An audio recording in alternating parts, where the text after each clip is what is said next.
welcome back. We are joined once again by the one and only Anthony Grant for the viral spiral that is the Web Review. Yes. Okay. Well, of course, back in the headlines are the celebrities whose nude photos were leaked in the biggest photo hacking scandal of all time. This isn't going away, is it? It's not going away because now legal people have gotten involved. An attorney representing a lot of the stars like Rihanna, Jennifer Lawrence, sent a letter threatening to sue Google to the tune of $100 million, saying that Google profited from the this intrusion of privacy by not taking the pictures offline fast enough. Well, Google has responded to the lawyer's letter, and apparently, among other things in the letter, it says that Google claims that they removed thousands of pictures within hours of requests made to do so.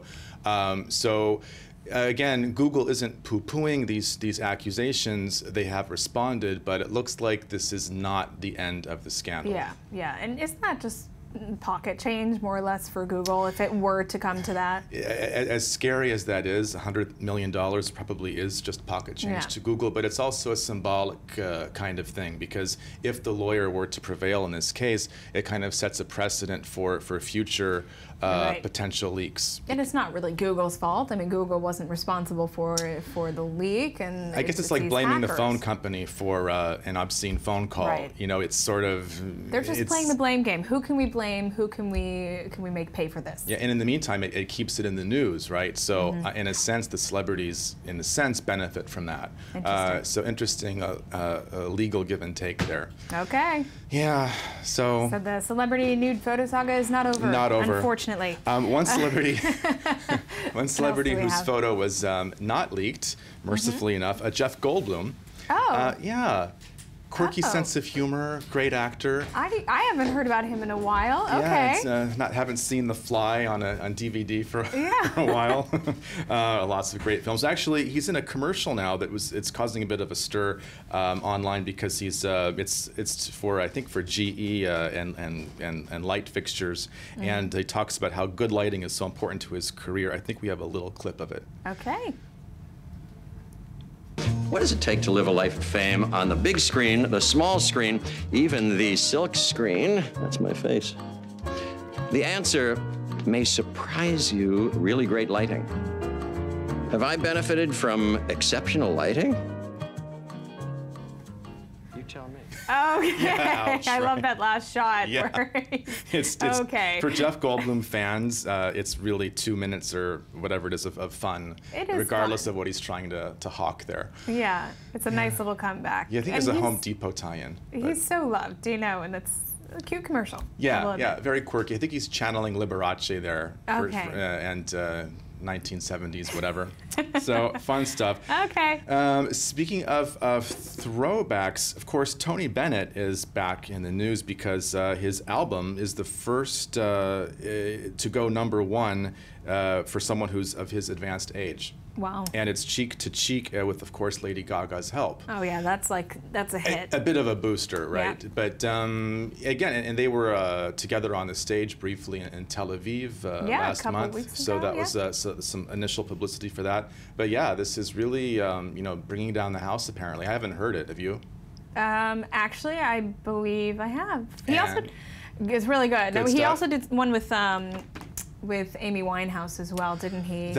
He's known for collaborating with these, you know, pop divas with just amazing kind of jazz voices. And it would be interesting to see more collaborations, I think, with more seasoned artists and the younger ones, because they really you know, could learn a lot from each other. It's just interesting to listen to the difference in voices, but also his experience, her experience. So it's a nice combination. Yeah, her wigs. Her wigs, exactly. His non-wigs. His same look for many decades. Regardless of decade, he's got the right idea. Good for him. At the age of 88, I mean, that's so awesome. I don't know if there's videos for that, but I'll have to check that out, because I'm sure there will be some video promotion. Also, something that I saw online a few days ago and sort of let it go, but I guess it's become kind of a thing with Dracula.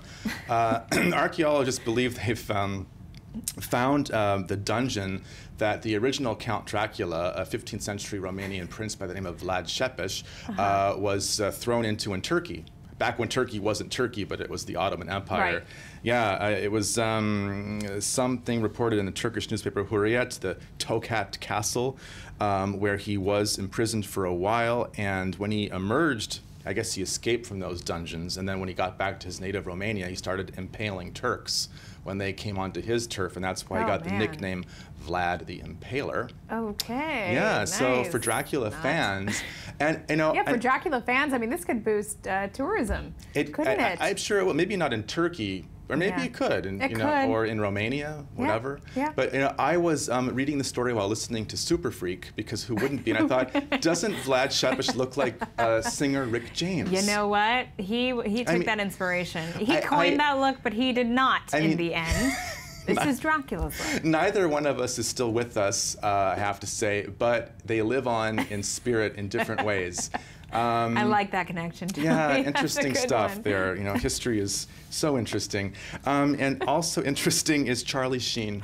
He is really interesting. Did you hear what did he do now? Apparently he pulled a knife on his dentist. Goodness. Yeah, no. His publicist denies.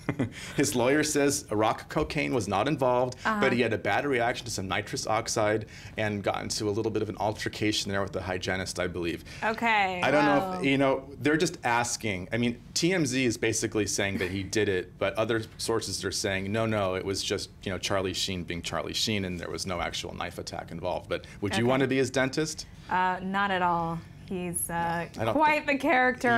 Yeah. I mean, it would be entertaining. You'd have really good stories for lunch hour, but... Yeah, I don't want to get near his chompers. Speaking of Dracula and fangs, I don't want to get near Charlie's. Exactly. But who's got great teeth is George Clooney.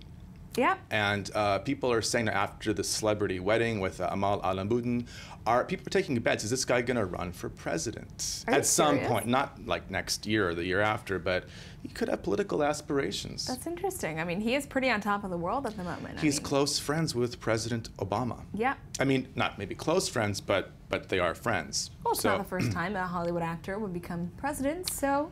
It would definitely not be. Ronald Reagan, so you never know. You never know. This could be an interesting... After the honeymoon, which could be, I don't know where. I mean, he lives in Italy, so where do you take your honeymoon if you actually live in a beautiful place like that? I don't know.